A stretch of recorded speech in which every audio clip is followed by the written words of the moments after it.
izay ny eo amin'ny tontolon'ny baolina kitra ivadika eo amin'ny taranja baolina lavalava isika lalao fanomanantena ny Makidy Madagasikara izay nikatroka tamin'ny TFM Anakasina teny Andotapenaka voakan'andresy ny Makidy Madagasikara na izany aza nefa dia mbola betsaka ny zavatra amboarina ho an'ny ekipa pirenena malagasy izay hiatrika ny fedina tompontakany Afrika amin'ny volana Jolay ho avy izao.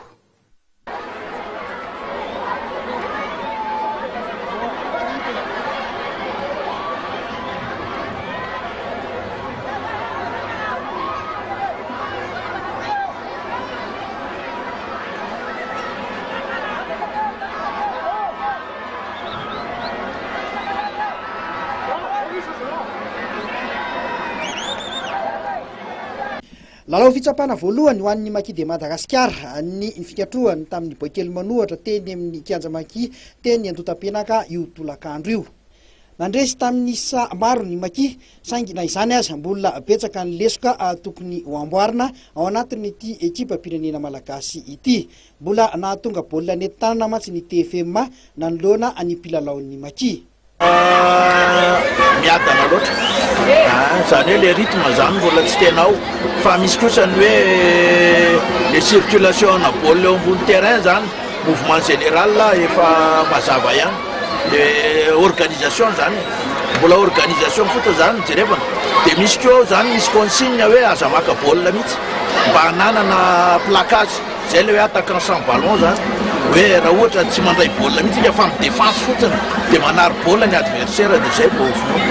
inona zavatra tena mitakina amin'le nadrafetana an'le ekipa anankiroa nanasarahana azy azy be inona zany ny tena takina amin'ireo manao test zay le fiarahana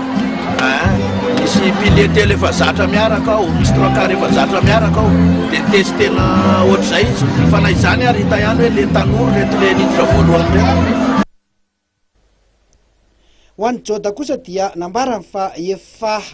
ao tsara ny fanomanantenany hiatrika izany kanina izany na ara-tsaina io na ara-batana. Ale fiarahana efa eo dia ohatsa amin'izay seva zatsany araka foana nge tamin'ny atoana tamin'ny tetona lasy dia tsy problème mihitsy le fiarahana izao no hitako. Le lalao izay natrehanao teo zao inona ny tena hoe ny zava-baovao sa inona ny teknika? Tsisy zava-baovao fa le placage zao hitako mba miravisany le défense en ligne zao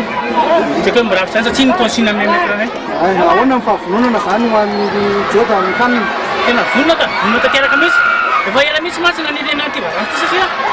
na mibisy moraka zao ny telo nanao fa ny telo ndesika teo dia mba hogadany zany tonga dia tanjona amin'ity finale ity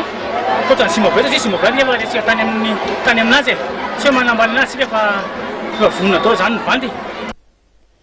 Nozarain'ny mpanazatra Bertin Rafalimanana ASB moa ny Maki tamin'ity lalao fitsapahana ity ka ny Maki no niatrika ny lalao voalohany tamin'ny 20 mitra izay nampifangarona moa ny mpilalao vaovao sy ny mpilalao tranainy.